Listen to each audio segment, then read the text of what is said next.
Ok, hara imbe yettam fof mi lando stanala e mom mais ina on bienvenue ko Fouta TV do e dia page jamen heddiɗi fof haray on fof ɗon weltana ɗon holora ɗon mantora haray merci beaucoup à tout le monde haray on tigi wayri wadde vidéo ɗo haray e yewtay fi actualité on seeɗa yewten fi o honno nouveau constitution o yiɗo woɓɓe no inde oui woɓɓe kadi no en innay no et puis haray min miɗo tawa e innay ɓe no haray mi jonna argument pourquoi waɗi si tawi hara min miɗo inni tigi tigi on haray yimɓen ko no si tawi hara votay si tawi hara kono fokkitira ɗo ni wona yarede ma yaroya ma ɓe ronki korisude ko ɓe eɓɓi ɗo fiyen ɗum waɗi si tawi hara min hinami pour o nouveau constitution maɓɓe ɗo no woodi point ji buy nder ton d'abord tawayɗe hina tellement onti convaincaki mum kono ko ɓuri kon hulɓinade e nder ko ɓe woni winde ɗo hiɓe yawde élection koko tawata kon hara citoyen ɓe ɓen les grande majorité hara resanzaki hara ɓe resanzali hay 30% hay 30% guinéen ɓe ɓen resanzaki guinéen ɓe resanzi ɓen ko entre copain copine kala marɗo membre de famille ko CNRD ɓen ɗon sans discussion ɓen ɗon ɓe resanzike kala tawɗo hara no jogui esprit CNRD ɗum ɗon discussion ala e ɗum tigi tigi on ɓen ɗon ɓe resanzike ko ɗi équipe ji ɗo resanza min e hoore an mi resanzaki na fiɓa mi falaka on resanzade ko parce que resanzayɓe ɓen ɓe ƴetta disposition ji ko wawatalan jonnutude min droit citoyen ngal ngon fiyo mi wawu resanzade ko question mo woni ɗo posude oui ma ɗum no hara tigi tigi on min tigi mi participe ay mi jonna point de vue an ça veut dire mi wota no ma ɗum mi wota no ma on no oui e jon tallan droit citoyen ngal ngon sifa an noon kay no woodi ampagay taway ɓe droit citoyen mum on ɓe hettali ɓe wawali resanzade ma pay pays ko ɓe woni ɗon déjà naɓaka hay machine wono menen hay machine resanzirɗo arali ke pays ko ɓe woni ɗon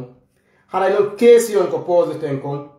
ko henɗum woni nafa ambassadeur ɓe ɓen si tawi hara sifa o monno ɗuma ko woni très important ɗo tawata hara citoyen ɓe wonɓe ɓe e leydi ko tawata hara lagine no mari ambassadeur jo ɗon ɓe wawata naɓude ɗon machine ji yo guinéɓe ɓen wawu resanzade ko fi hen ɗum ko guinéyenɓe ɓen jeejata wonɓe ɓen gerde institution ji ɗin acce mi resanzo hina on no laami ɓen wonɓe gerde institution waɗata campagne fi encouragegol citoyen ɓe ɓen yoɓe yahu ɓe resanzo fi hen ɗum tigi tigi on ɓeɗo ɓe passé ko ɓe innuno en kon ko refondation fuɗɗagol piiji ɗin an ɗuma kamɓe ɓe ƴetti minimum 3 ans tan fi innugol winday ndi kaydi yindi ɓe woni holde ɗo ɓenna ko constitution par ce que constitution ina waste hara ko ya fuɗɗor a winda ha set haray no woodi hara mustara on no woodi a ndara woni ɓe nder constitution ji ɗi yiwɗa ɗin ndara honno constitution goto waɗa honno différent correcteur on e différent article ji go on no waɗata correcteur ɗum koko duwa ƴedde 6 mois kamɓe ɓe ƴetti duuɓi tati waɗugol ɗum ɗon citoyen ɓe ɓen tawata tigi tigi on fi resanzagol wawa yahude on remplisa droit citoyen mum on ɓen ɗon ɓe salane ɗum ɗon ɓe salane ɓenna ɓe ara ɓe hawtingol yimɓe ɓenna onno jonnaɗe ɓe hay 3 mois mi sikki hay koye hamno ko mandas ko 20 jours woɓɓen ko jonna mastama ko maximum 1 mois ɓe jonna voilà hara machine goto maximum ko ɓe wawata resanzude par jour ko 100 personnes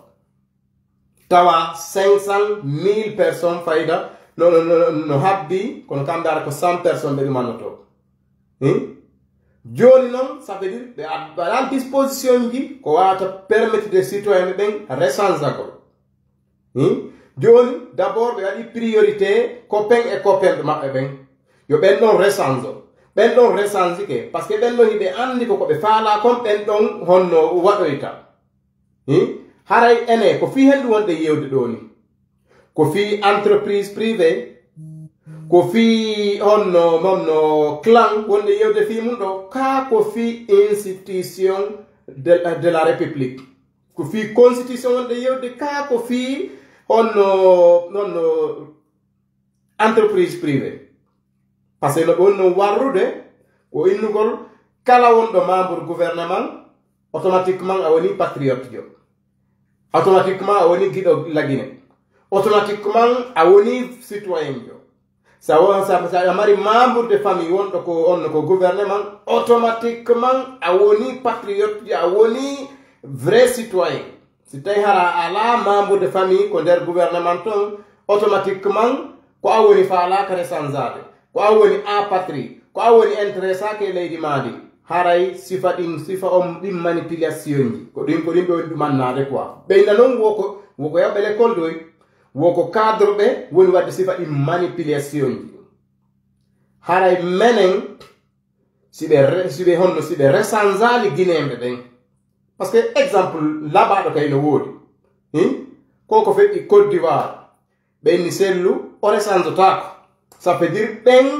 ɓe wonɓe gerde ɗo ni kamɓe hiɓe miigi hiɓe woni citoyen ɓuri aade gollanɗo leydi ndin duuɓi capantati aade jibinaɗo e leydi ndin mawni ɗon gollani leydi ndin e administration on kamɓe ça veut dire hiɓe waawi créede doute e citoyenneté goɗɗo ɓe inna noon hara kadi ko nonno ko ɓe ari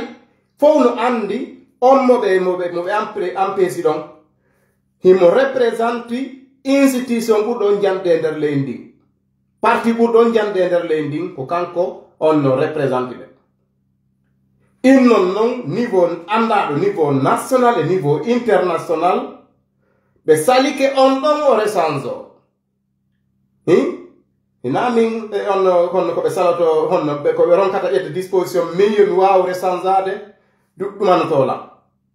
est ce que on faami ɗo fof ko honno ko hollugol kineɓe ɓen ko pagaye ɓe jokki sina ɗum systéme moɓe mari on idée moɓe mari on fi resanzugol ko idée moƴƴo systéme on so ɗum ɗon resanzama hara kono duyra noon ha minimum hara 80% kineɓe ɓen resanzike ɗon no wawi faamede hara ko nder hara ko resanzete ɗon ko ambassade hara wona ñallal ngal fof ko aaden goto ari ma ara hay goto arani resanzagol on sanano wawi innede yewɓe resanza kiɓen ɓe wawi honno yafinade ɗum ɗo et puis honno naɓen honno o liste ɗo fi imprimugol e ɗuma électoral on kono yimɓe ɓen honno ɓe inna ɓen gayni resanzugol hara ɓe yiyay kamɓe tigi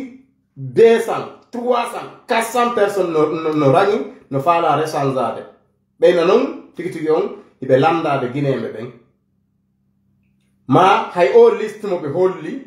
no holli total guinéɓe ɓen ko yimɓe wonanɓe ɓen ɓe resange hay naɗa liste on no yimɓe ɗumannori noon a taway kala ɓe miigi ɓeɗo waɗayta ko ɓe faala ko ɓen ɗo ɓe salike ɓe resangude ma ɓe ara ko wona ko diaspora no anda ko diaspora ko no menen yaltuɓɓen grande majorité ko iwruɓe hella moyen guiné on ko ɗum waɗi liste maɓɓe on toon no fandi ay no woodi hay moyen guiné toon fewno ko ɓen ɓen gayni resangude tawata hara yimɓe buy no rañi no indi no faala resangeade no na série ni ko ɓe immoto ɗo ɓe yaha ɓe holla ɓe yaha ɓe ƴetta ɓe waɗa sifa o photo mon ɗo yude nde waɗi dow ɗo est ce que on faami wono ɓe honno mawɓe men ɗo ɓe honno ɓe ministre ɓe arata honno daro binde maɓɓe ƴetta constitution honno jonna ɓe tiro ɗon photo e jindingol réseaux sociaux hara maɓɓen ɗo a yiyay ɗo ko ɓe beeli ɗo bon tundaji maɓɓe ɗen hiɓe waɗi soketiji daneji ngala soketiwol ko koyngal nanal no tufi no fof hina ko labano sifa ɗin piiji hiɗon sikkude haray ko ƴoyre non hiɗon sikkude haray ko honno ko hollugo on teddini mawɓe amen ɓen minen meɗen weltani CNRD par ce respect mo CNRD waɗa honno holli on culture fuutani en e mawɓe fuutani en laamiɓe e nder dernier temps hay goto waɗa ɗum ɗon ɗum ɗon on poyen ɗon hiɗe wawi ɓe weltanade ko tata ko kadi Dumbuya kanko e équipe makko on ɓe hippoto puuto ɓe wattoto leppi ɓe waɗi promotion ɗum ɗon on sengoɗo hiɓe weltana ko moƴƴi kon no moƴƴi kono salagol jonnutugol citoyen jon droit citoyenneté makko on resanza copain e copine resanza ɗon no esprit CNRD on tun inna tigi on ko Guinéen ɓen on no wona landede ɗon haɗa on ɗaynayi hoore mum ɗaynayi hoore mum miiji ɗon hiɗon wawi ɗayinde e Guinéen ɓen ɗaynon institution ji international par ce que nafi Guinéen ɓen wonɗo waɗirde ko heɓu ko wawon hollude institution ji international ɗin ɓenna a tigi on waɗon faux semblant wastay hara tigi on iɗon wadde golle ɗuma fi yo valide niveau international automatiquement haray miijo ɗon haray tigi on ko ɗon moƴƴi ko hoore mum on ɗon ɗayde parce que son ɗayni onno leydi mon ndin on ɗayni ɓiɓɓe leydi ndin on haray ko hoore mum on ɗon ɗaynude e yeeso goreɓe mon ɓen niveau international niveau national bonnugo kadi image mon on non est ce que on faami manen komin yatan ko yilto o poyenno ɗuman min miɗo préféré inne septembre yo yahe élection yo puuse ha guinéɓe ɓen jonne tan resanzagol n'importe où ko ɓe woni kala ko tatara ambassadeur jo lagine no woodi naɓa machine joɗɗina ɗon yimɓe ɓen yaha resanzo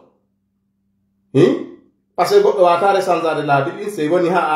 a resanzike haɗa déjà a naati ko systéme a woni ko central kono yimɓigol ɗo hawjinayi ɗo hettinen ɗumanno no ƴawan ɗum ɗon fopp he ko manipulation non ko manipulation non est ce qu'on faami ɗo haɗa ko hawji ton ɗo wa'ay walla même chose wa koko ɓe yahuno ɓe waɗi accord waga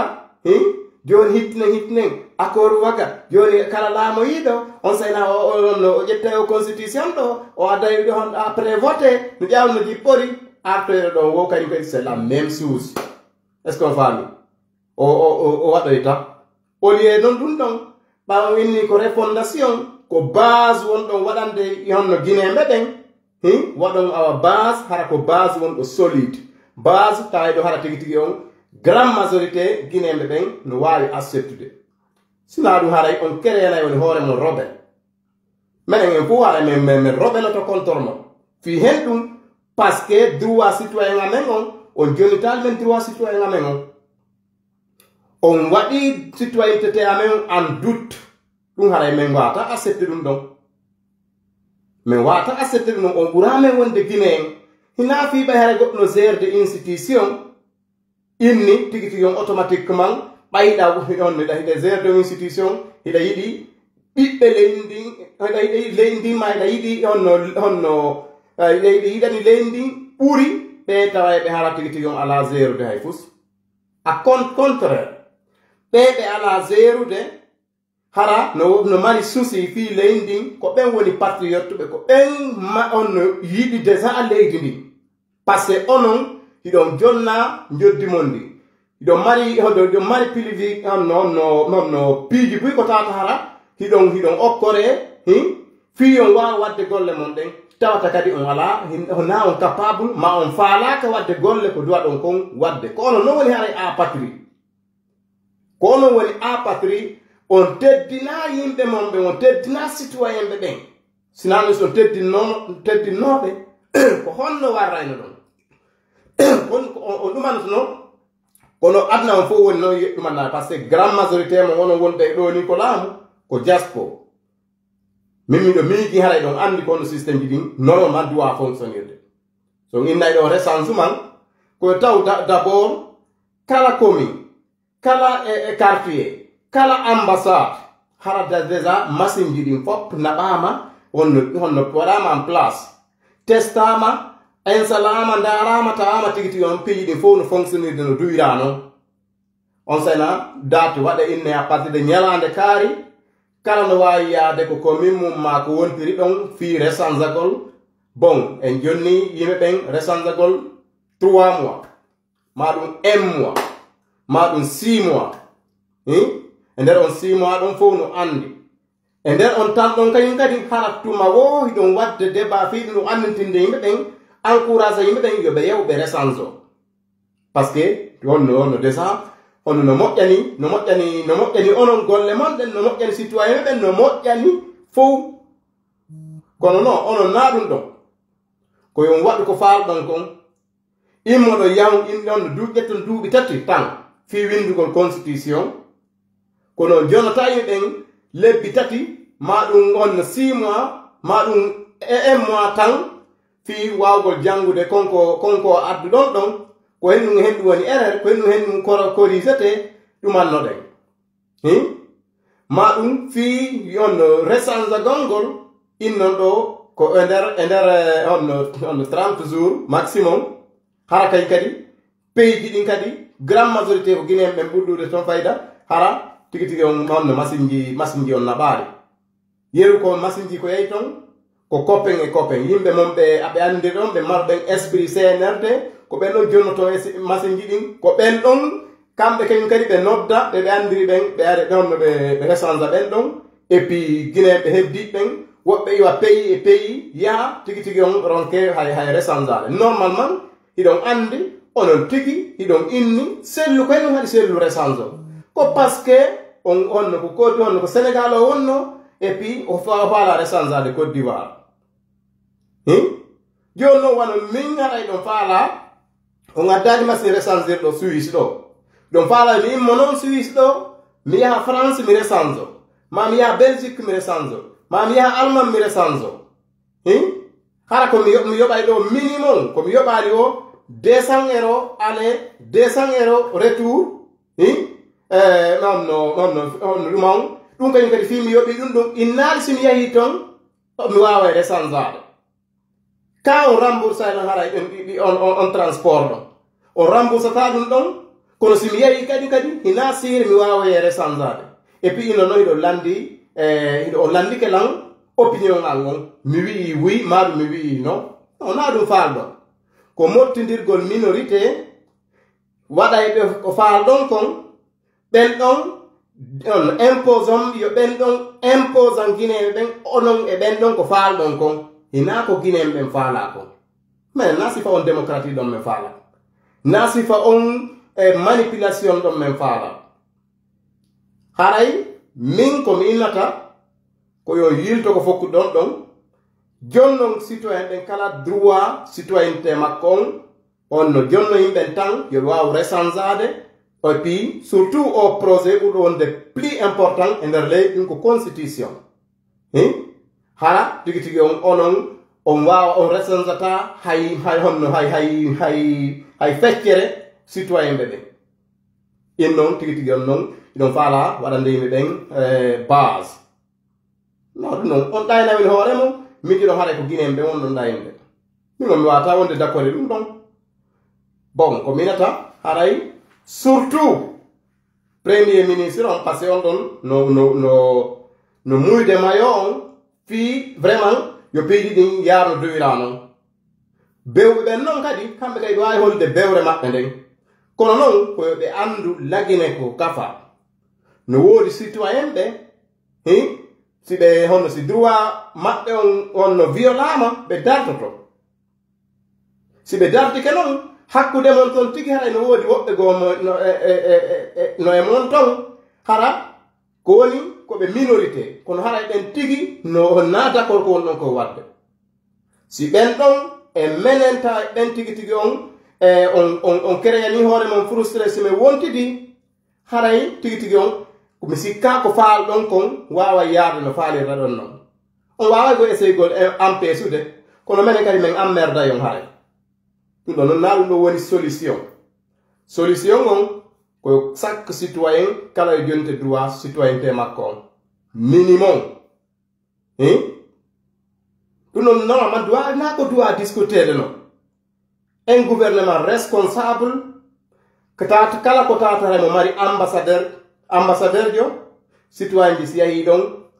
kala kaydinde o faala mo wawi hebde ko ambassade makko on c'est-à-dire ko gouvernement responsable oui min ko on point ɗon secture ɓurayno la welirde a guinéen jo n'importe où kala ko wonɗa sa yehi a faalama kaydiri guinéen yo a wawa hendade on saynade hani o sayna technologie on no avancirade waɗoni dey kanko o piyayno o warayno o waɗayno on no piiji ɗin fof kono kanko mo interdit ji yo on yo guinéen jo on yawe yeeso étranger jo maɗum yo étranger jo yawo guinéen jo ko ɗum woni andugol hoore mum teddina hoore mum sa faala teddi yo yimɓe teddina a teddina e an kadi an tigi hoorema teddina honno hooreɓe maɓe par ce que sa nani lamɗo ko population on woni normalement hoorejo lamɗo on oɗa ko représente ɗo institution kono ko menen ko contraire haray menen si on sanzali oɗuma ɗo yimɓe ɓen jonnoɓe possibilité no wata rechangerade ko kamɓe andi siko wuyimama siko noɓe votoyta menen min e hooram mi rechangeaki ɗum haray tigi tigi on min opposoto e mon voilà haray noon ko ɗum ɗon mi faalno yewde bon sino woodi faalaɗo intervende ɗum wawi adde invitation sina ɗum haray bon ko ɗum ɗon faalno yewde haray merci beaucoup no yiɗu ɓen komin watta kon partage ay ɓen like ay ɓe ɓen iɗon andi ɗo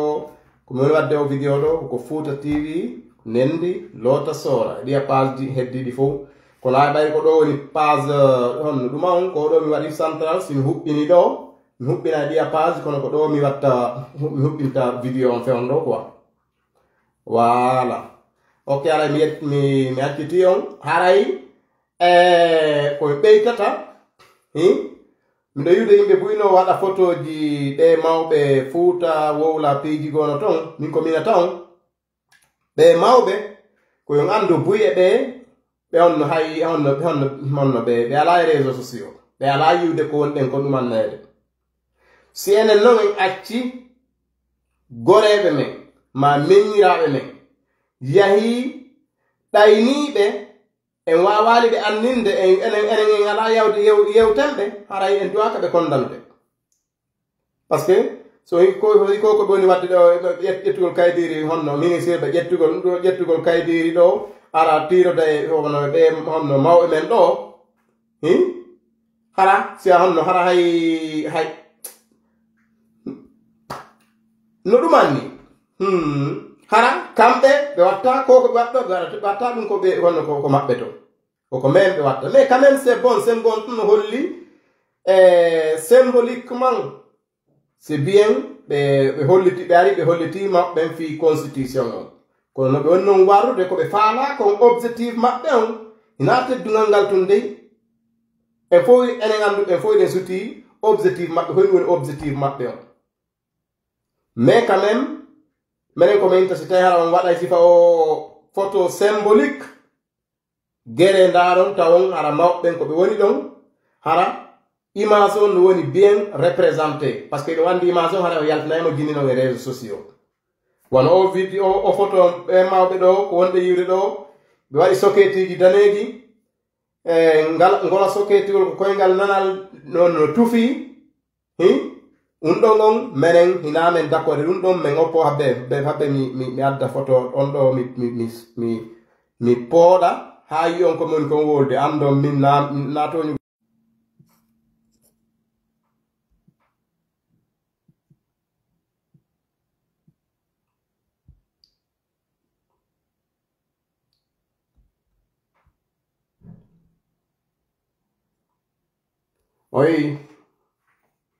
oyi photo on oyi ɗo monno wudderne ko soketiwol ɗo voilà ɗum ɗo fof min nayi ko manque de respect ni no o photo ɗo so yehi on ndaroyi photo on tiri on yeyi no ɗo photo on fi on ande ko photo on momoni wolde fimu on yeyi on ndaroyi o photo ɗo on tiri on yeyi ko ko mon ko ɗumannaɓe ɗum ɗo hina ko labano tawatara kadi ko ministre ɓe ɓe nani photographe jon wota o honno taw ɗuman non hara maɓɓen no wallina ɗo tira sifa ɗum ɗo et puis jindigol ko réseaux sociaux na ko laba ndaare ɗo tum est ce que ɗum ɗo ko o image ɗo siko mawɓe maɓɓe hara ko baawa maɓɓe est ce que ɓe waɗa ɓe jiɗi waɗa no ɗum ɗo wona mbi kaydi jiɗi ɓe ɓe joɗɗini ɗo e onno e ɗuma ɗo est ce que ɗum ɗo ko ɗuman nini koko labani argol tun waɗa honno sifa ngil propagande wil ɗo na ko laba kono noon onti min mi faltano ko yewde fi ɗum ɗo par ce que mawɓe ko mawɓe tawa ɓe en fof iɗen respecti iɗen teddini bon iɗen andi kamɓe ko teddugal ngal ɗo ni yi'ude est ce que on faami kono enen hiɗen andi ko manipulation ɓe jokki est ce que on faami sifa o manipulation ɗo ɗum ɗo na ko labani fewno ok haray ko ɗum ɗon haray on tigi ko hollugol on ɗum ɗo bon tawa ɓen hara komi holli kon photo on welal ɗum haray mbe tori yaafuye bon kono andi piiji ɗin bon si woni ha hewti ko réseaux sociaux bon an kadi a wowlay ko en ɗum woni welalima ay par ce que sifa ngil propagande ɗi ɗo ɓe duwano évotude ɗum na ala sens ay ko créanay ɗuɓe totalement frustré tum ay ɗum wawata attirude menen sukaɓɓe oui voilà si ɗon faala attirugol sukaɓe ɓen sukaɓe on noddita men joɗɗe yewte est ce que on faami kono yiwyawgol tirda e ɓen mawɓe photoji hollay adna on o yi maw maɓɓen no sutani men ko ni e ni sifa ɗi manipulation ji ɗum koye ɗum aransata rien par ce que kala joma hakkiljo so yi ɗum ɗo onon tigi o hutoto on par ce que narol mon noon ay ara ɗon ɗumanno ɗon wasde ara ko c'est bon ok ara macciti on hara ndiyatto meta famille on merci beaucoup